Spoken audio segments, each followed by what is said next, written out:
Hoje nós vamos falar também com uma presença ilustre aqui no nosso canal, Sueli Pini, também a desembargadora que conversou lá na Record, né, e fez uma carta aberta ao governador do Amapá pedindo o fim da quarentena. Tudo bom, doutora? Como é que vai? Bom dia. Tudo bom dia, Lorenzoni, bom dia, Anderson. Obrigada aí pela oportunidade do espaço. Acho muito importante que todos nós, que cada um de nós possa ter uma voz e se expressar num momento tão único, num momento tão singular da história, né, do nosso Brasil. Então, eu agradeço antecipadamente aí pela deferência do espaço. Nós que agradecemos a sua presença aqui, doutora. Deixa eu já começar perguntando o seguinte: a senhora foi convocada a dar esclarecimento sobre a carta que a senhora escreveu ao governador do Amapá, uma carta aberta, né? Eu queria que a senhora esclarecesse para os nossos ouvintes, né, primeiramente, qual que seria o conteúdo, o teor dessa carta, né, e qual que é o teor, qual que é a natureza desse pedido de esclarecimento. Olha, o que aconteceu, Ítalo e Anderson, e quem está nos ouvindo? Eu faço parte de uma instituição que tem uma série de liturgias, né, no cargo que nós exercemos. Eu sou magistrada há 30 anos, eu sou uma mulher de 60 anos. Eu estou na área jurídica há mais de 40 anos que eu estou na área jurídica. Então, eu conheço muito bem o nosso sistema judicial, eu conheço muito bem o nosso sistema jurídico brasileiro. E sei que não é tirado de ninguém o direito de expressão. Os nossos ministros da Suprema Corte Nacional, todos eles, todos os nossos 11 ministros, alguns mais, outros menos, eles se expressam praticamente todos os dias na mídia, inclusive sobre processos que estão sob julgamento deles. Então, mirada nesse exemplo da Suprema Corte Nacional, que eu não vejo absolutamente, né, nenhuma restrição para que nós, magistrados, possamos nos expressar. Mas eu não me expressei como magistrada. A carta que eu fiz ao governador local, ao prefeito da capital onde eu moro, a entrevista que eu dei na TV Record, eu fiz como uma cidadã, uma munícipe. Eu moro há 30 anos na capital, aqui do Amapá, em Macapá, e tudo que eu tenho está aqui. O pequeno patrimônio que eu tenho, os meus filhos, eu sou mãe de 11 filhos, Ítalo. Então, eu falo, tudo que eu tenho está aqui no estado do Amapá. E eu me acho no direito, como cidadã, de me expressar. Então, não foi ainda, o Brasil, eu falo, vilipendiando uma série de direitos, mas não foi até agora ainda, não sei o que vai acontecer amanhã, mas até agora, o nosso direito de expressão está consagrado na nossa Carta Federal. Então, eu me expressei como uma cidadã, como uma contribuidora, uma contribuinte pagadora de impostos. E o que eu disse? Eu disse que é necessário que os nossos governantes comecem a repensar as medidas restritivas que foram adotadas há quase um mês atrás. Penso que naquele primeiro momento, essas medidas até eram plausíveis, mas quase 30 dias depois nós temos que repensar, nós temos que fazer uma flexibilização disso, porque nós estamos vendo que o estrago econômico e social que esse isolamento imposto, que essas medidas gravíssimas de restrição impostas em toda a nação, elas estão gerando consequências gravíssimas. E eu, como cidadã, eu observo isso.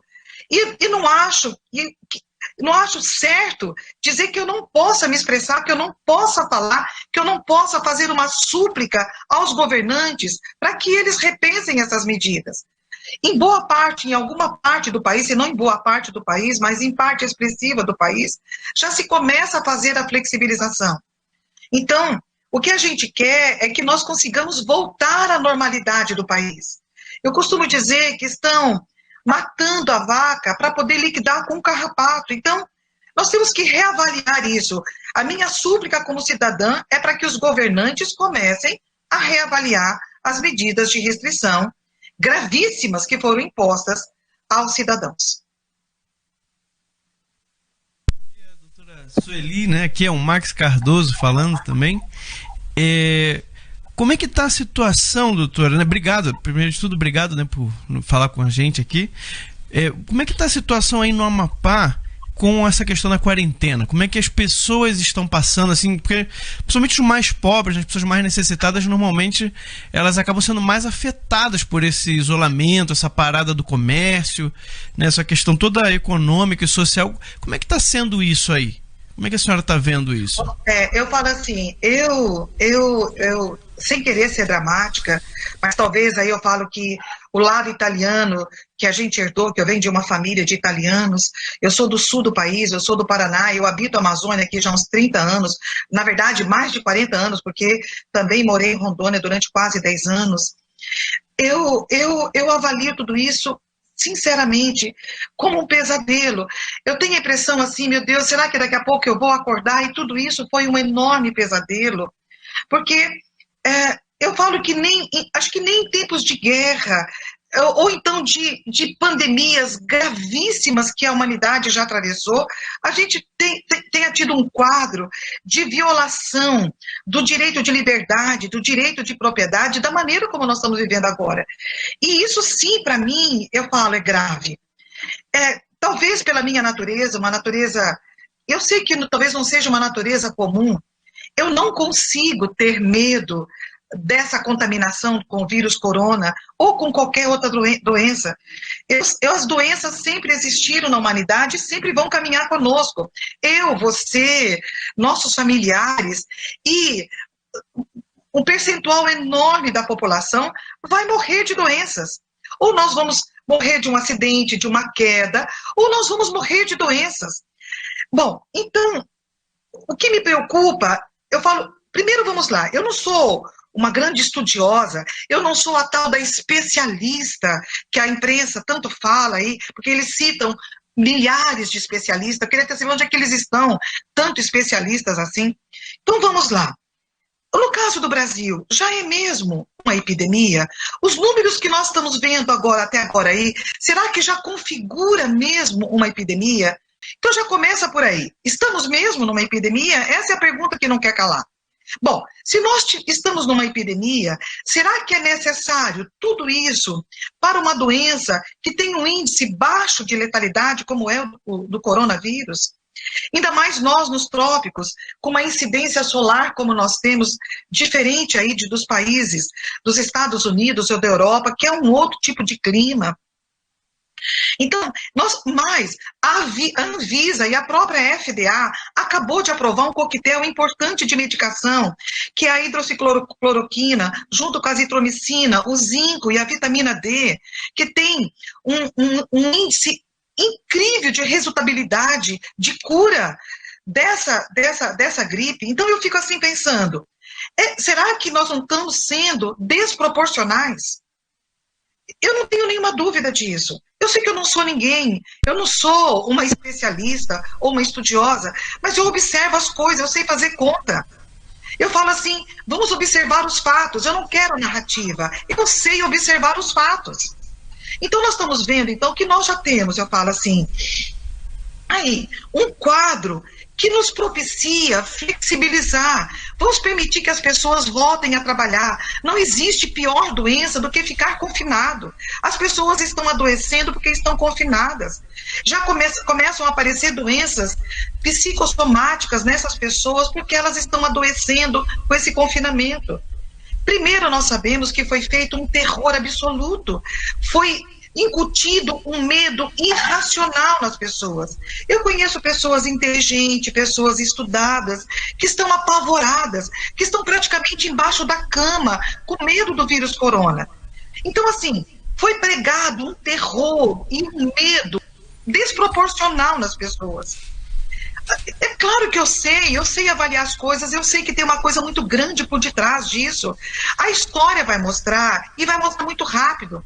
Vocês mesmos que são da imprensa, muito mais sabidos do que eu nisso, vocês estão fazendo as investigações, não vai demorar, e nós vamos desnudar tudo isso e entender por que nós chegamos nesse nível que chegamos. Há uma orquestração muito gravosa por detrás disso e me preocupa porque é uma grande cegueira. Pessoas inteligentes, pessoas que são cultas, que precisam vir à tona para dizer, basta, chega. A minha mãe, que tem 82 anos, e a vida toda só trabalhou na roça. Eu venho de uma família de camponeses.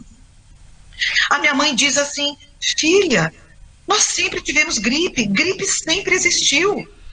Então por que nós estamos fazendo com isso? Eu fico pensando, engraçado, a gripe H1N1, que é uma gripe muito mais letal do que ela, nós não fizemos o que nós estamos fazendo agora. Aqui onde eu moro, nós temos uns índices gravíssimos de dengue, de leptospirose. Aqui, Ítalo, nós temos uma epidemia de dengue, que tem que ser feita uma medicina investigativa para entender por que o amapaense desenvolveu da maneira como desenvolve tão gravosamente uma verdadeira epidemia de dengue. Eu conheci uma enormidade de pessoas à minha volta que morreram. Eu estou aqui há 30 anos, que morreram. Boa parte das pessoas que eu conheci e que morreram aqui, morreram de diabetes. Então é uma coisa muito séria, eu falo, essa sim é uma epidemia gravíssima. Então agora, o que está acontecendo aqui? Aqui nós estamos prendendo trabalhadores que estão tentando sair à rua para trabalhar. Então eu digo, tá, eu sou uma magistrada, eu tenho um salário razoável, muito bom, eu moro numa casa grande, então assim, pronto, eu poderia ficar confinada um bom tempo. E eu não dou conta. Você imagina se eu, que tenho uma casa confortável, não dou conta de ficar confinada. Como é que nós vamos confinar 90% da população que mora em casebres, de 18 metros quadrados, 20 metros quadrados, 30 metros quadrados no máximo, casas baixas, pequenas, escuras, insalubres? Como é que eles vão ficar confinados? 8, 9, 10 pessoas. A maioria delas, Ítalo, elas têm que levantar de manhã, fazer os seus bicos para poder comprar o almoço, depois fazer os bicos à tarde para poder comprar a janta. E nós estamos aqui prendendo os trabalhadores que saem à rua para trabalhar. Bom, então, para mim é um quadro gravíssimo. Eu vejo isso com uma gravidade enorme. E nós sabemos, Ítalo, que uma boa parte da grande imprensa nacional é responsável por tudo isso, porque ela ajudou a incutir um medo desproporcional nas pessoas.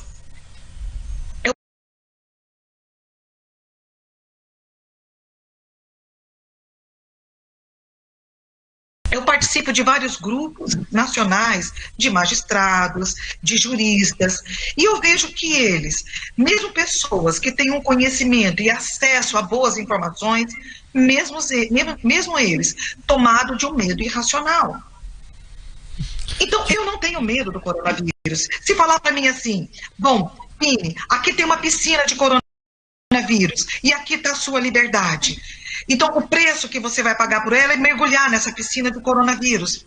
Eu não penso meia vez. Não há, na verdade, nada mais importante do que a liberdade, o direito de propriedade que está sendo tirado. E não é dos comerciantes só, porque os comerciantes, de alguma maneira, talvez, uma boa parte deles, consegue ter um pequeno lastro para sobreviver pessoalmente, ele, a família dele, 30 dias, 60 dias, 90 dias. A minha preocupação é com os comerciários, que estão sendo demitidos em massa. Então, assim, é parada a hora. E aí eu pergunto, aqui como nós, que temos uma população imensa de servidores públicos, aqui o grande empregador é o Estado. Será que o servidor público não avalia que daqui a pouco será a vez dele? Que se não tiver arrecadação, não vai ter como o Estado saldar a folha de pagamento? Eu sou magistrada, eu estou dizendo aqui, é claro que todos nós temos que fazer sacrifícios, que todos nós temos que ajudar a pagar essa conta. E eu pergunto aos magistrados nacionais, nós vamos então também pagar a nossa conta e vamos permitir que a folha de pagamento seja feita para nós no máximo de 50%? Ué, então vamos ficar em casa, mas então vamos reduzir os nossos vencimentos. Então, assim, me desculpe, eu falo assim, mas eu não dou conta, eu falo, talvez seja um excesso de lucidez, talvez eu seja uma maluca que tem que ser internada num hospício, eu não sei. Talvez o meu fim até seja lá. Mas eu digo o seguinte, mas não é possível que só eu esteja enxergando isso. Não é possível que as pessoas... Claro que as pessoas estão vendo. Eu recebi uma enormidade de mensagens, depois que a gente fez a carta, depois que eu apareci na TV, uma enormidade. 70% da população pensa como nós. Exatamente. Você imagina, Ítalo, que as igrejas estão fechadas? Nem em tempo de guerra, nem em tempo de calamidade absurda, as igrejas fecharam. Como é que é? Eu falo, eu sou uma católica, eu preciso ir à igreja, eu preciso assistir à Eucaristia. Cadê isso? Até isso foi tirado do nome. É isso mesmo, doutora Sueli, e assim, agradeço muito, né? É muito bom ouvir uma magistrada com bom senso, né? Porque a gente ouve cada barbaridade ultimamente, né? Exatamente. Doutora, a senhora comentou que a senhora não é especialista, né? Mas a senhora, como magistrada, é especialista em leis, né? Então, ontem o STF fez uma decisão que delegou, né, ou reconheceu, né, que é dos estados e dos municípios a competência para tratar da quarentena. A senhora acompanhou essa decisão? A senhora sabe do que se trata? Ítalo, eu não cheguei a assistir a sessão do Supremo ontem, eu tomei conhecimento mais agora de manhã pela imprensa, eu ainda estou ainda tentando entender essa decisão, eu ainda preciso entender ela melhor.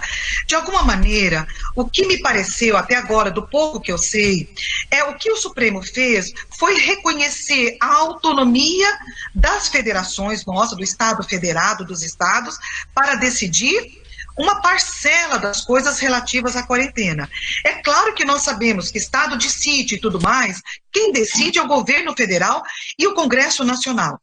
Então, mas mesmo, vamos lá então, que eu ainda não conheço o teor da decisão, que deixou então a autonomia para os estados para decidir as políticas a serem tomadas em relação à quarentena.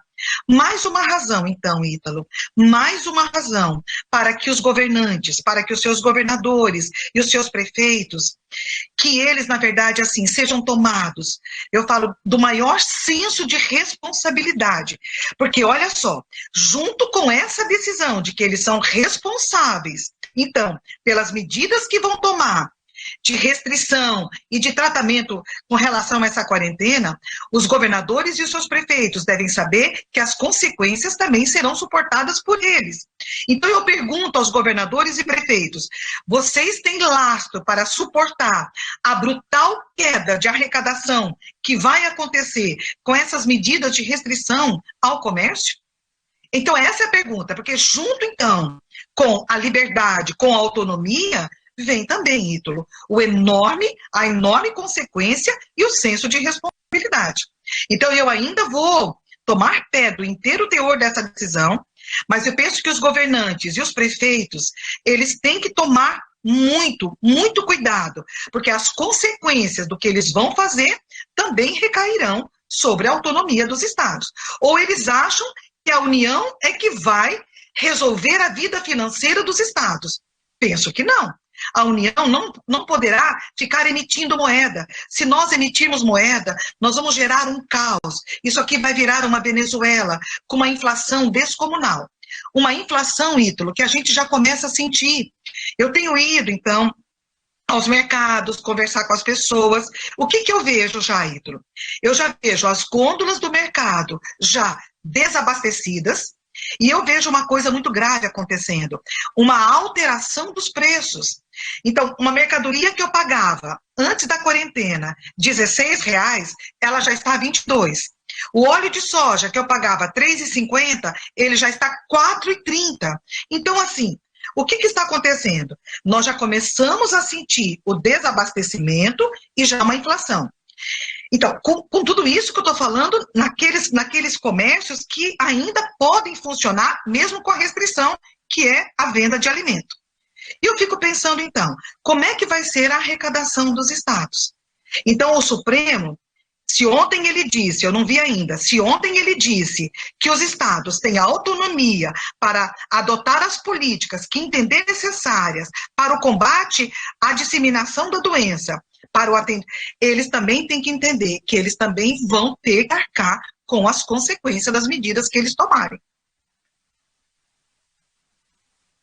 Perguntando aqui no chat do nosso programa, né? A senhora vê algum caminho jurídico que o cidadão possa tomar para se aliviar nessa situação, né? Porque há muitas denúncias de abusos, né? Muitas denúncias de policiais que estão agredindo pessoas na rua, indo até além das próprias determinações das autoridades, né?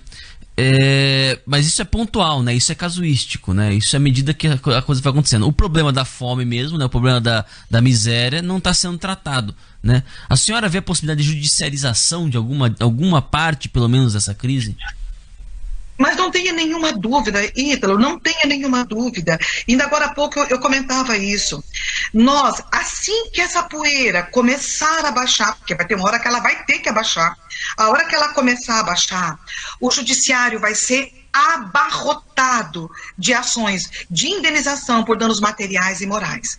E o pior de tudo, Ítalo, é que quem vai ter que pagar essa conta será novamente a sociedade, porque não é o governante ou o prefeito que vai pagar essa conta. Essa conta quem vai pagar é o ente abstrato, o Estado. O Estado não gera dinheiro, o Estado só arrecada.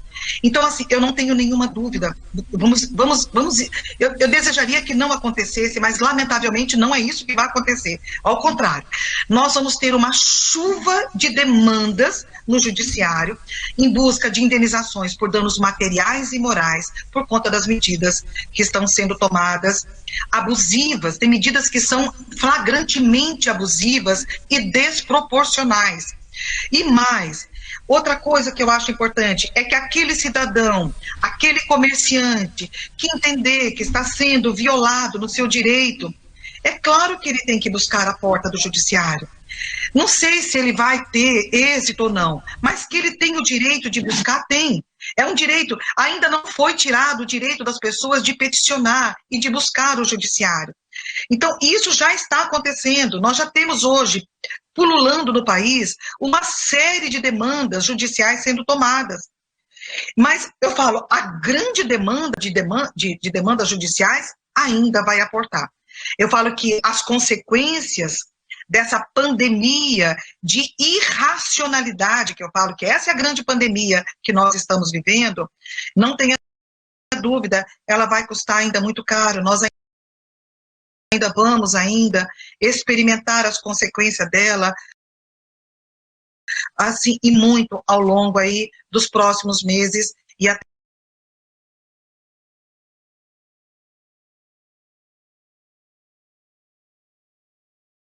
dos próximos anos. Perfeitamente. Então, doutora Sueli, eu gostaria de agradecer imensamente a sua participação aqui, a disposição do seu tempo para falar aqui com a gente, tá bom? E nós vamos rapidinho intervalo. Eu que agradeço. Perfeito. Muito obrigado. Obrigado, viu? Eu que agradeço vocês, o Anderson que fez o contato. Um abraço também ao Alan. O Alan, na verdade, hoje é uma voz importante no país, ele sabe disso. Desejo vida longa para vocês. Acho que está acontecendo uma coisa importante no país. Eu falo assim porque começa a vir luz, de uma lucidez que eu nem imaginava que nós tínhamos no país. Eu falo assim que há um despertamento importante. Eu falo de uma inteligência nacional que nem eu acreditava que ela existia mais. Então, vida longa para vocês, saúde, uma nova geração que está vindo aí. Eu daqui a pouco saio de cena, já estou com 60 anos, daqui a pouco é vocês que vêm. Então, que a gente consiga entregar um bastão melhor para vocês, para que vocês façam dessa nação uma nação melhor.